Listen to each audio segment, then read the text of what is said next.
What are credit cards? To understand what that means, you need to understand what I am and how things used to work. I am a wallet. My purpose is quite simple. My owner wakes up in the morning, wants a coffee. Thanks to the bills inside me, he gets his coffee. The owner hands the bill to the barista. The barista hands over the coffee. The owner sips it with great pleasure. Transaction complete. Life is beautiful. But humans are greedy creatures. The owner wants more coffee, a new phone, a smartwatch, and those expensive, pointless shoes with a meaningless logo on them. But he no longer has the bills to pay for any of it. And that is the moment it enters my life. Out of nowhere, the plastic card. This card allows the owner to buy things now and have his future self, who will be far more exhausted, pay for them later. The owner is essentially borrowing bills from Bank Uncle. So how exactly do these credit cards work? When the owner uses the plastic card to buy that unnecessary smartwatch, the bank actually pays for it on his behalf at that moment. My owner now owes those bills to the bank. The owner has approximately 30 days to pay those bills back to the bank. If the owner pays on time, everything runs perfectly. The bank is happy, the owner is happy, I am happy. But if he somehow fails to pay, I will get to that dark part in a moment. And trust me, your wallet's lever will crawl. So, how do you get the plastic card? First, you go to Bank Uncle. But the bank does not hand out this magical plastic to just any wallet walking down the street. The owner must prove that he is capable of regularly paying for the things he buys. Can he pay back the bills he borrowed? Is he falling behind on his payments? Bank Uncle checks all of this. All of this information is then condensed into a single number. This is called a credit score. It is a decision-making mechanism that banks use to determine whether you will repay the debt you take on. The better your wallet's score, the higher your chances of getting the plastic card, and the more bills the bank is willing to lend. Let's say we're inside the system. A score above 740 is good. Above 800 is excellent. Banks will line up at your door and lay roses at your feet. But below 580, now, it is like a piece of gum that has been chewed up and spat onto the pavement. In other words, it is in pretty bad shape. But just because you got the plastic card does not mean you have unlimited power. Most starter cards only allow the owner to borrow around thousands of bills. As Bank Uncle and the owner's relationship improves, this limit slowly increases, until we have a long enough rope to hang ourselves with. But why? Why use a credit card when I already have cash inside me? There are a few legitimate reasons. Maybe the owner cannot afford that big refrigerator right now, but he can pay for it in small installments over time. Or maybe the owner wants to build up his credit score so that when he wants to buy something big in the future, like a car or a house, Bank Uncle will be willing to lend him enough. Or maybe an emergency has come up. In the middle of the night, the car's engine warning light suddenly starts flashing in a frightening way.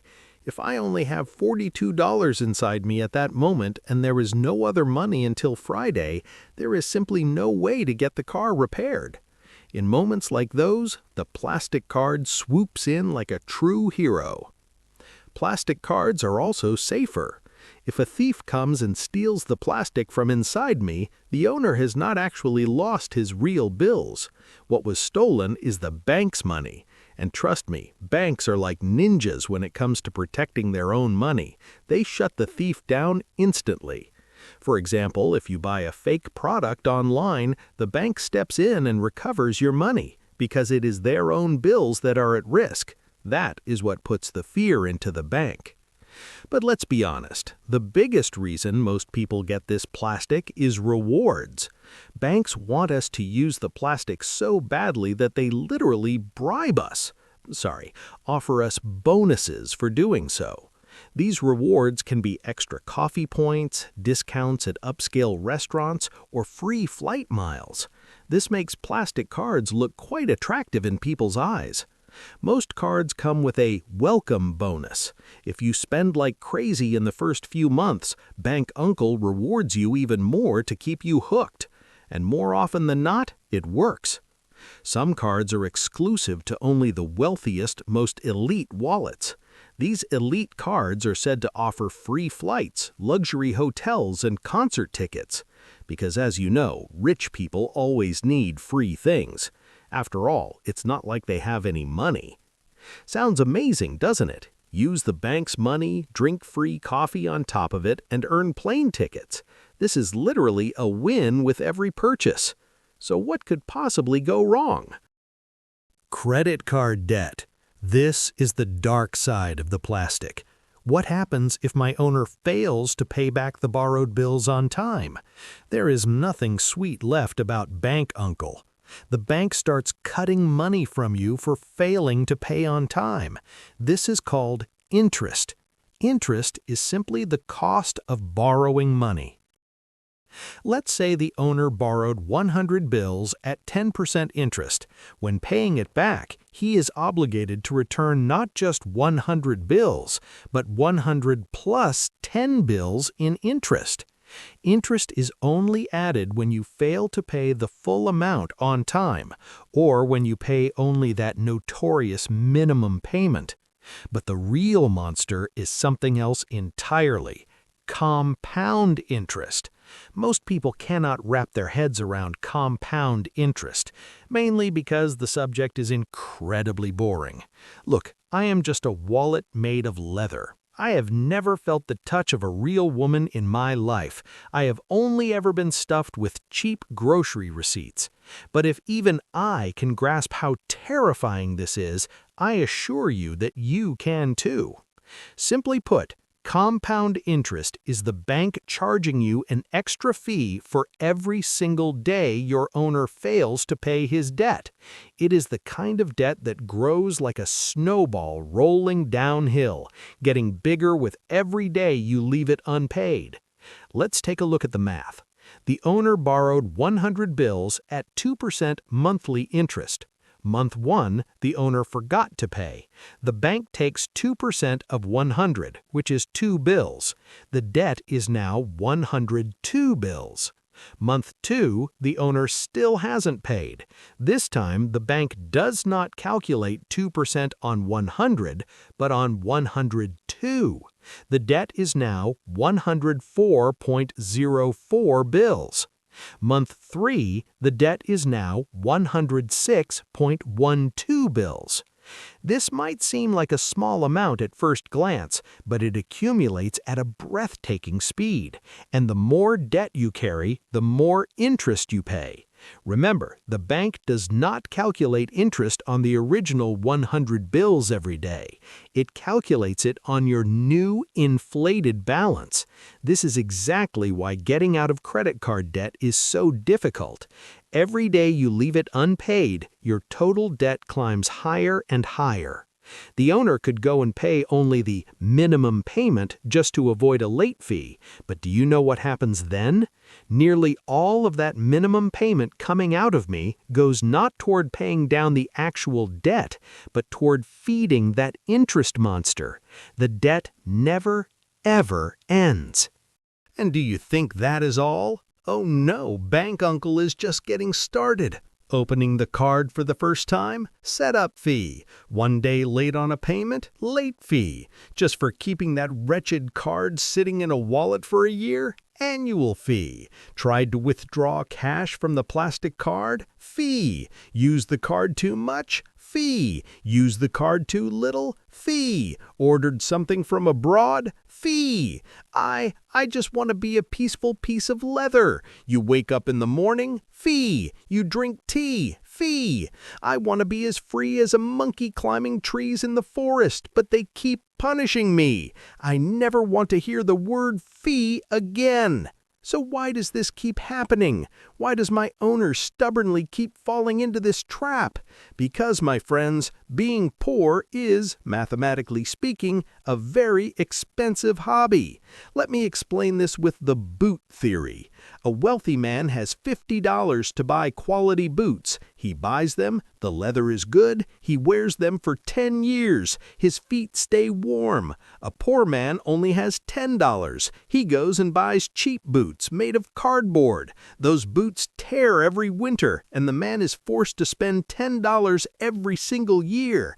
After 10 years, the poor man has spent a total of $100, twice as much as the wealthy man, and his feet are still wet.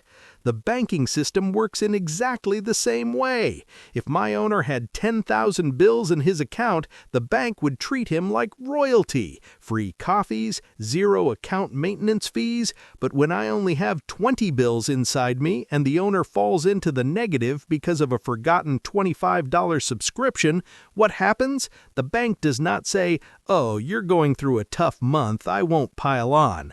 The bank walks right up and slaps a $35 overdraft fee straight in my face.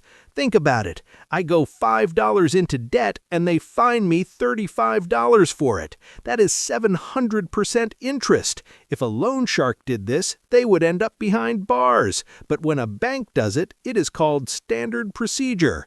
The rich earn interest, the poor pay interest. This is the cruelest rule of the system. This holds true even at the grocery store. A wealthy person goes and buys a massive pack of toilet paper for $50, paying just 50 cents per roll. My owner, because he cannot afford more, buys a 4-pack from the corner shop and pays $1.50 per roll. Simply because he has less money, he ends up paying 3 times as much. And trust me, being broke does not just empty me out, it empties out my owner's mind too. There is something called the scarcity mindset.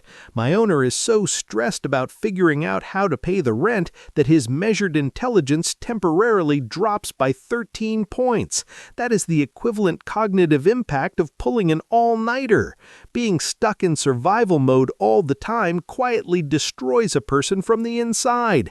He cannot plan for the future. He says, "This item costs $200. Let me get the cheaper one." And when that cheap item breaks down 2 months later, he is forced to spend money all over again. He spends hours at the laundromat, while a wealthy person has a machine at home and keeps that time for himself.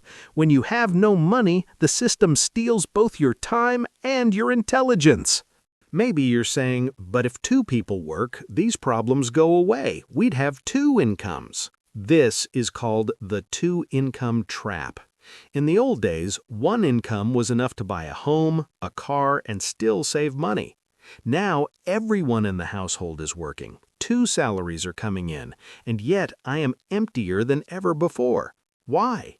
Because since everyone now has 2 incomes, housing prices, school fees, and childcare costs have all been inflated to match 2 incomes.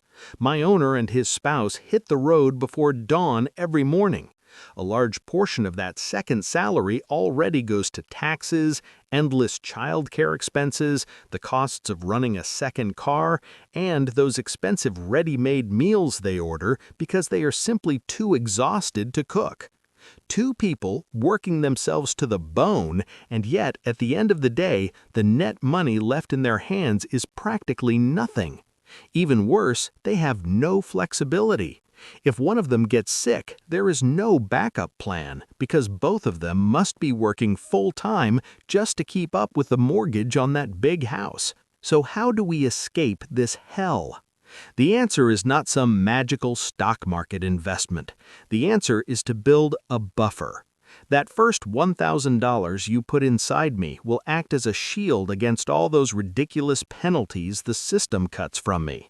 Once that shield is in place, when the car's tire blows out, my owner will not find himself panicking and taking out a loan at 400% interest. But the real magic begins when that savings reaches $10,000. Did you know that once you have 10,000 bills, the cortisol, or stress hormone levels in your body scientifically decrease? You will no longer lie awake staring at the ceiling at 3 in the morning thinking, what will I eat if I get fired tomorrow? What will I do if my laptop breaks down?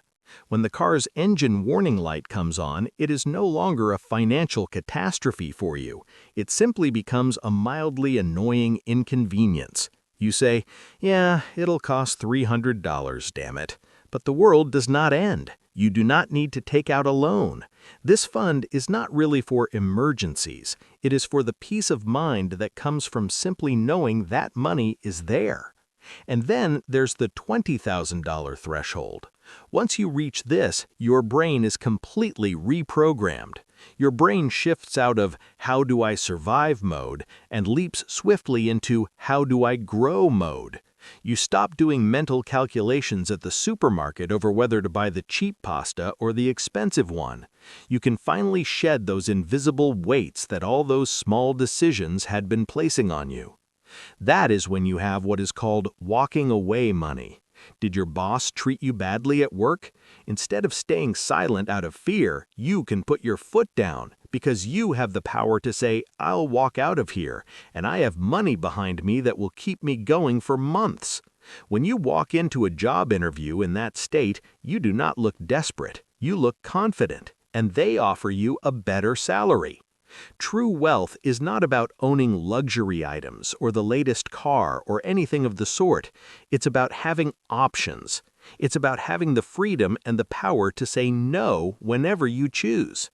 Please do not misunderstand me. Credit cards are not the devil's invention. They are simply very powerful tools. And with great power comes great responsibility. Credit cards are not free money. If you want to protect me, your own psychology, and your future, you must follow these golden rules for the rest of your life. Rule number 1, only spend what you can pay back, and pay it off in full. Use the credit card, grab the rewards, but when the end of the month comes, pay off that entire balance, yes, every last cent of it.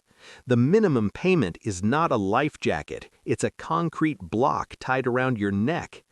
Rule number 2, follow the 30% rule. If you want to keep the bank's trust in you, meaning your credit score, high, only use 30% of your limit. If you max out your limit, the bank will assume credit is your only option and your score will drop. Rule number 3, calculate the true cost of things. This is what drains me the most. People only look at the price tag of something. Before buying anything, calculate both the cost and how many times you will actually use it. A $2,000 mattress that you sleep on every night for 10 years is a magnificent investment, but that $200 jacket you will wear exactly once is a financial crime. Rule number 5, the replacement test. Look at the things in your home right now. If that item suddenly vanished today, would you go out and spend money to replace it with the exact same thing? For most items, the answer is no. Then sell them, donate them, get rid of them. Make space in your life. Rule number 6, never upgrade out of boredom. Is your phone still working? Yes? Do you want to replace it simply because a new model just came out? Don't. Never buy something new until the old one breaks down or stops working. This one simple rule is important enough to save you tens of thousands of dollars over the course of your lifetime. Rule number 6, the 24-hour rule. To eliminate impulse purchases, do not immediately buy the products you add to your cart online. Wait a full 24 hours. You will find that by the next day, 70% of your desire for that item has already vanished. This is the greatest security system in existence for keeping me from being opened unnecessarily. In summary, my friends, financial freedom is not about earning more. It's about how you protect and position what you earn. The system wants you to cave to that plastic card, to drown in a spiral of debt, and to spend your entire life paying off loans. That luxury car or major home upgrade you make in your 40s could cost you $1 million in retirement. Let go of the show. Focus on freedom.